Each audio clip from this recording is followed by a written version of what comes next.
19-летний водитель «Лады Калина» получил сотрясение головного мозга и закрытую черепно-мозговую травму в результате крупной аварии на перекрестке улиц Зорги и братьев Касимовых. По предварительным данным, он врезался в иномарку, которая ранее столкнулась с другим автомобилем. Обо всем по порядку. Алия Хайруддинова. 4 часа они стояли, ждали гаишников. Изначально на этом перекрестке столкнулись «Лада» 14 модели и автомобиль такси Hyundai Solaris.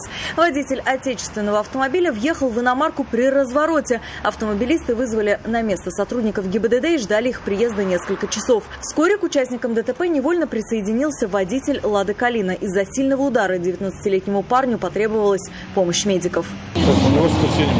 По предварительной версии, водитель «Лады Калина» поздно заметил стоячую 14-ю. Резко вывернув руль вправо, он снес Hyundai, которого даже не видел, после чего его откинуло на трамвайные пути. Как отметила группа поддержки водителя Калины, немаловажную роль в аварии могло сыграть отсутствие аварийного знака, которую, по рассказам, не выставил водитель «Лады 14». Впрочем, он эту версию опровергал.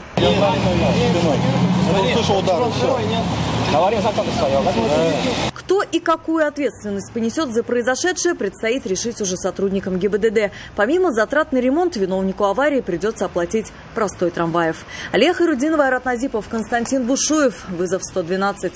Мы делаем вам вызов. Смотрите одну из самых рейтинговых программ о происшествиях в Татарстане на нашем сайте tnv.ru.